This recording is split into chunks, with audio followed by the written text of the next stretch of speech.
Good evening, everybody, and welcome to another show of Harmonics. Today's a little bit different than most because today I'm going to actually do a tribute on Jeff Beck, one of my favorite guitar players, one of the greatest guitar players that the world has ever seen. So that's what we're going to do today. I'm going to be talking to you about Jeff as much as I know, and I've seen Jeff play numerous times. Also, this will be on our podcast, so some of the visuals you will not see, but if you go to our podcast, you'll hear it in audio, and then when you go to our YouTube channel, you'll see it live with me, and you can see some of the things that I brought today. Jeff Beck. When was the first time I ever heard of Jeff Beck? And I'm going to go back a little bit. The first time I ever heard of Jeff Beck was about 1965 or 66.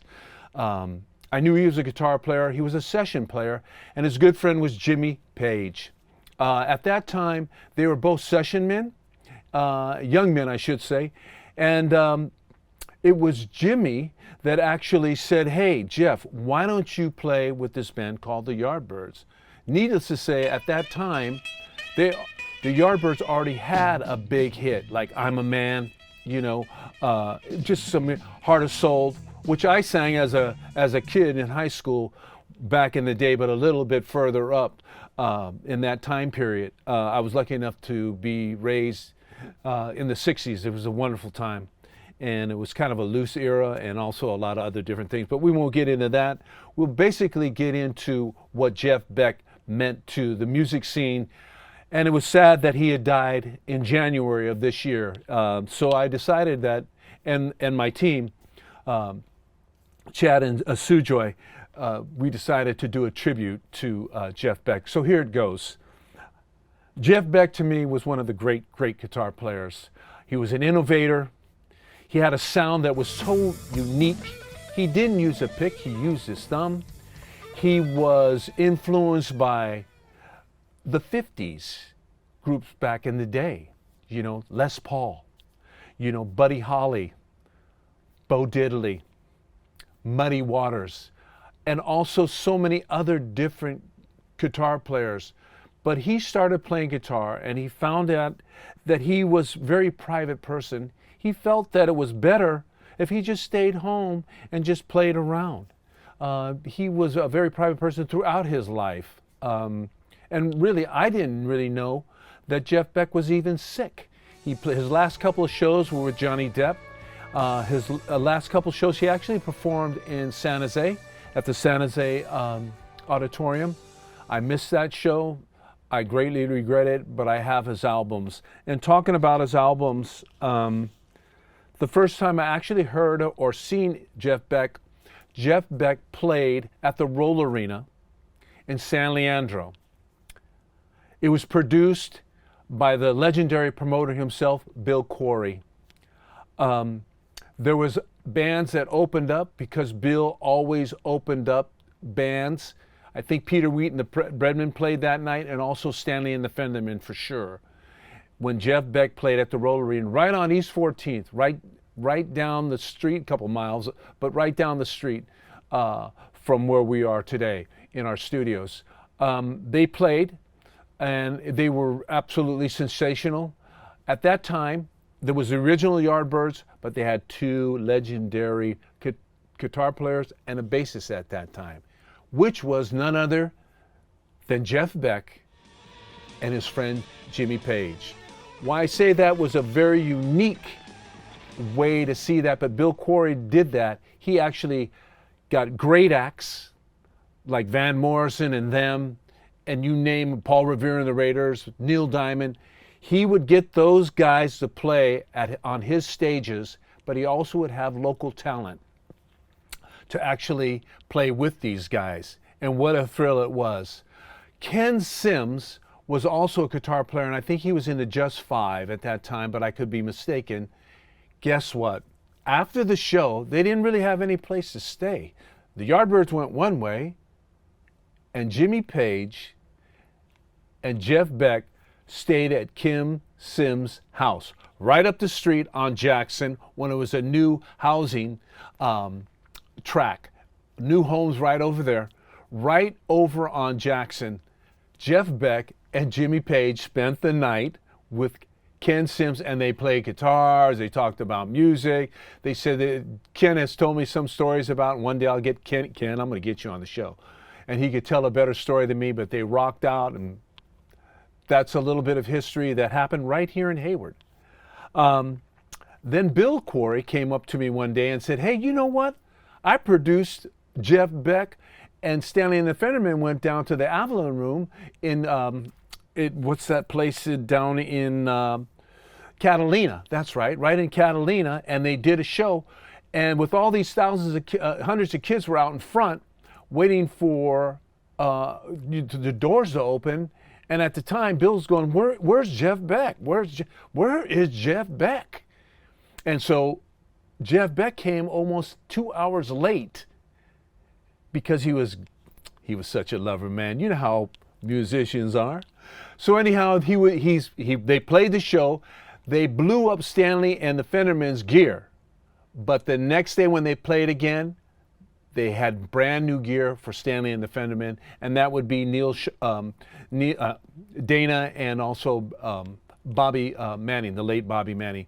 They actually told me that story at a previous interview that we did with them. So Jeff Beck was quite a character.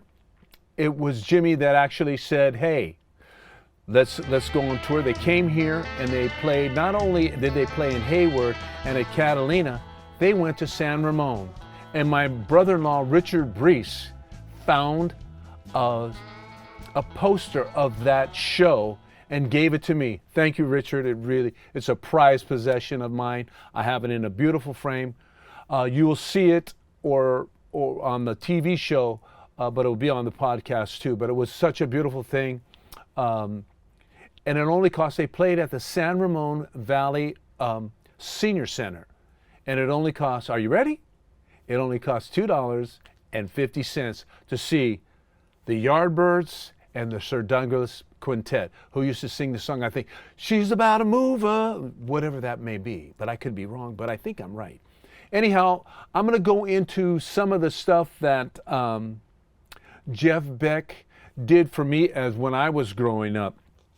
So I'm going to show you 2 albums that influenced me very much when I was a young punk kid. And it is Jeff Beck, Truth. This is actually an original album that I bought when I was a kid. I think it cost only like $2 at that particular time. It had shapes of things. You know, it had, you know, which was, well, if you ever hear the instrumental, how they do shapes, it's just unbelievable. I've seen him do it many times. You Shook Me. And at this time, they also had a singer, Rod Stewart. They also had a bass player, Ronnie Wood, a young Ronnie Wood and a young Rod Stewart. And then, of course, Mickey Waller, who was playing keys and other instruments.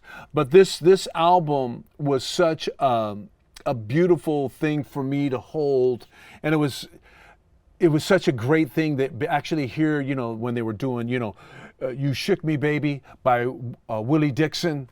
It was just phenomenal to hear Ain't It Superstitious by also another great bluesman, and that was also Willie Dixon. But how they sounded at that time was something very unique. So the Brits actually took our music from America, which was slowly kind of evaporating, and that's how the British invasion came here, man. I mean, come on, right? If this was before, this was right after the British invasion with the Beatles, the Rolling Stones, the Dave Clark Five, Hermits, all these great bands coming our way, just wave after wave. Freddie and the Dreamers, who cannot forget about Freddie and the Dreamers? But Jeff Beck was so unique how he played. And I just love Jack. You know, you gravitate to his guitar sounds and how he played, and I just loved Jeff Beck. Then he followed that up. He followed that up with Beck Ola. Once again, this was such a great album. All shook up, you know, jailhouse rock with Rod Stewart just singing his ass off. You know, I mean, and then instead of staying together as a band, because he had so many incarnations of the Jeff Beck group, you know, all these different bands that he had, Carmen, Appice, and Beck. That whole thing changed so much at that time. Bogart, excuse me, I seen them at Winterland, and they blew my mind.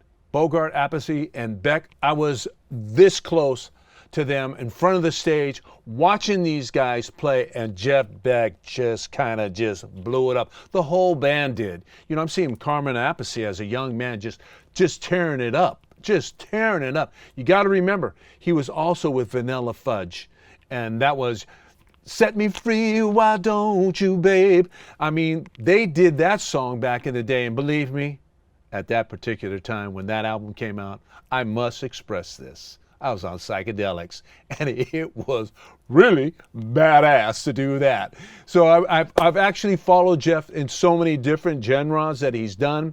I've always loved his instrumentals. He's always going out further and further. He did jazz with John McLaughlin. He played with Santana, doing all his little tricks. If you've seen him, he played with the great Stevie Ray Vaughan. They toured together. I was lucky enough to see them together. They did their shows, and Jeff Beck opened for Stevie Ray Vaughan, which is really amazing. That's what tells you what kind of gentleman he was. Jeff Beck didn't have no fear of who was going to open up before him or who, if he opened up. Jeff Beck had a unique personality. Like I said earlier, he was very private, but he was revered by thousands and thousands and thousands of guitar players, and also the greats, Edward Van Halen. Somebody mentioned that he also could have been a virtuoso, a visionary just like Jimi Hendrix, that is. And he loved Jimmy's playing. See, when you're up at that level of playing, I think there's such a beautiful thing. Eric Clapton, all these guys gave homage to him. George Harrison, to name a few. But one of his great mentors, and he actually played on stage with none other than, you know, one of the great guitar players, the Gibson guitar, Les Paul. They jammed together, and there's a picture that will be shown on TV that I have of Les Paul and Jeff Beck actually playing together. Unbelievable. And it looks like how they're trading licks back and forth. You know, it looks like Les Paul was the guy that was actually looked younger than Jeff Beck for some odd reason. I think that the connection, and Jeff said this in the book that I've read, and it's in front of me right now. It's Jeff Beck, and it's called Crazy Fingers because he played, his fingers were just crazy. The sounds that he made were just absolutely like, how did he do that? You know, I mean, if you really want to study him, how do you start really trying to figure out what he did? And if you want the book, it's a 2001 edition. I got this right when it came out in 2001 because I'm totally a huge fan of Jeff Beck. And it's by Annette Carlson. So it's a 2001 book, and I think it's absolutely an amazing. In the back, this gentleman said something about Jeff Beck. The most consistently brilliant guitar player over the past 25 years. That is none other than David Gilmour of Pink Floyd. And you got to respect David Gilmour. Just think of Pink Floyd. So in his journey, he loved blues. Him and Rod Stewart eventually, I think it was in 1984. Some of you will probably say, hey, it was maybe a little bit early, but I think it was 1984. I was in Oakland Coliseum, and Jeff Beck was supposed to play with Rod Stewart because that's when they were doing People Get Ready. If you ever see the video of that And if you haven't ever seen it, go on YouTube and watch that. It was two monster people, musicians, Rod Stewart singing, Jeff Beck playing guitar for People Get Ready by the Chamber Brothers. You've got to watch that. But at that time, I guess they had a riff during their concert before in Oakland, which people didn't know about. I actually researched on that later on and found out that Jeff wasn't on stage. So Rod Stewart came on, he was playing a set, and he was getting ready to do People Get Ready. And when he picked up his guitar, it was out of tune. He felt that somebody sabotaged him, and he walked off the stage. In the meantime, the promoter of the show is none other than the legendary Bill Graham. He was at the sound booth. I was about 20 feet away from the sound booth. He got up and basically walked as fast as he probably could to the dressing room wherever Rod Stewart was out. And while the crowd is going like, what the, what? His guitar's out of tune. I wanted to go for a beer run, but I really wanted to see the action, what was actually going, man, because that's kind of interesting. Well, in about 5 to 10 minutes, I would say probably 10, Rod Stewart came out with Bill Graham and got him on stage. And he finished the set, and it was outstanding. The guitar was tuned. He played his hits, played People Get Ready, and then afterwards, not a standing ovation, but we call more. We go, more, and he came out and did, I think he did Going Down, which is another great song that Jeff Beck does. Jeff Beck does Going Down. And if you ever watch also another segment about Jeff Beck, if you ever watch Metallica, I think when they were inducted in the Hall of Fame, all these guitar players came out. Jimmy Page came out, Jeff Beck, and he was the one that led it. James Hetfield on vocals. There's Metallica all right there. Joe Perry was there.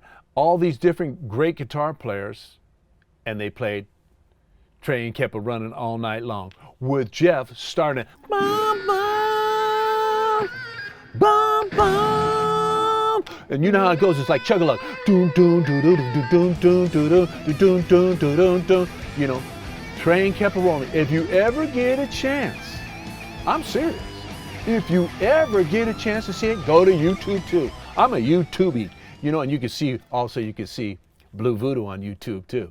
And you can also see all our shows on YouTube too. That's Harmonics with Gregory Correa. That's me. Oh, let's get back to what we're doing.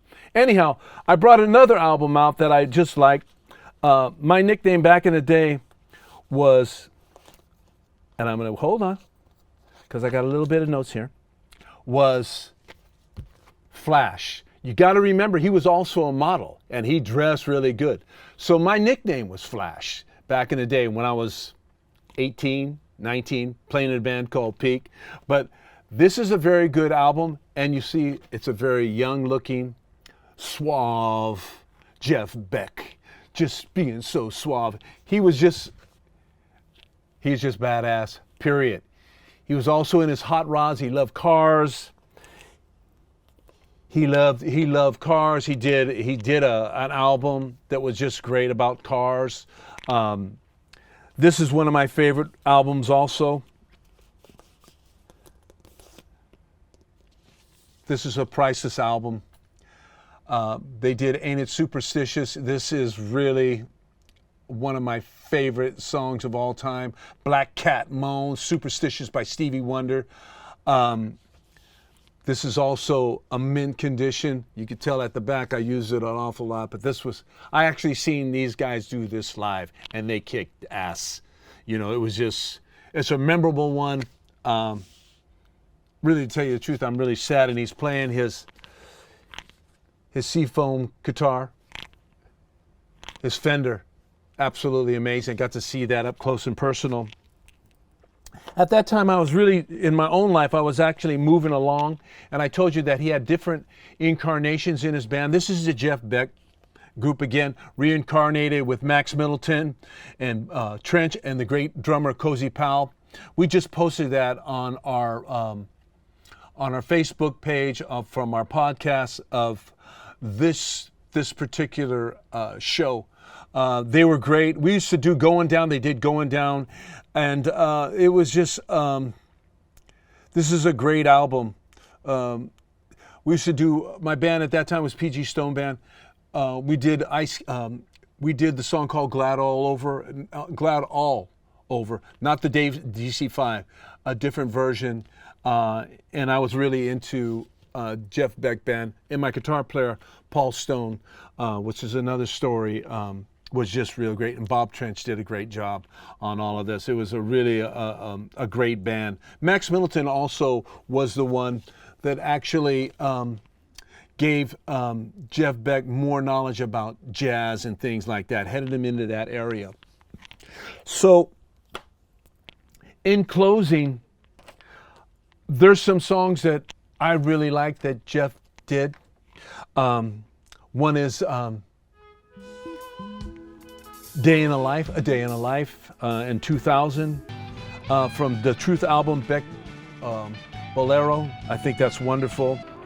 Blow by Blow, the Freeway Jam, Blue Wind on the 1976 Weird album, Ain't Superstitious, 1976, absolutely such a credit what they did and how they interpreted Stevie Wonder's great song. And I actually got to see Stevie do that with the Rolling Stones at Winterland.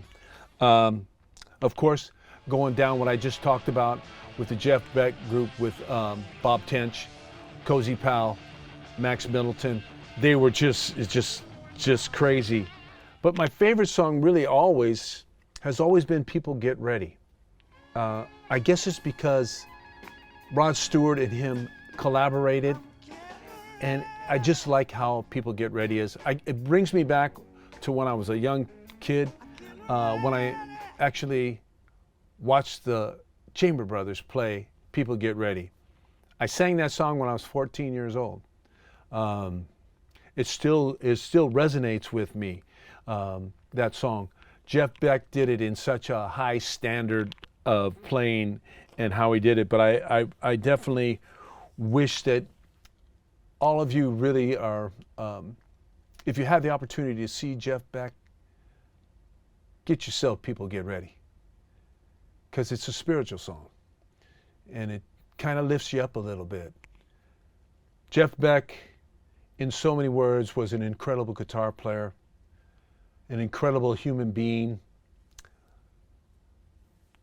It's sad that we always have to say goodbye to great artists or great people, but you know what? I believe maybe one day we get to see those people again, if that is ever possible. But I miss Jeff Beck because I was up close to him as a fan, as a huge fan.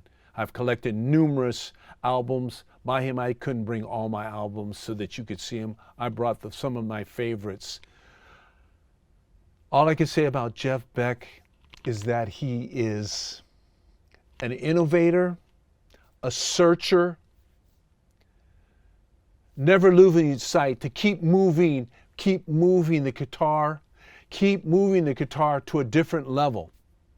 Playing with his thumb and fingers. I try to do it myself on electric guitar. It sounds all right, but how he did it, genius. Only one Jeff Beck. Jeff Beck said he said this at the end of this book: anybody could play guitar. Just pick it up. See what kind of sounds you can make. So in closing, I'd like to thank Jeff Beck for all the memories that he gave me, that he was always one of the greatest guitar players in my lifetime. I am blessed to see him, and I hope that you, with this interview that I've just did, this tribute for him, I hope you go back and research Jeff Beck. This is Gregory Correa from Harmonics, saying thank you for watching our show. I want to thank Chad, Sujoy, who make this all possible. We have a new staff. I want to thank them for being here tonight. And God bless you all. Peace and love.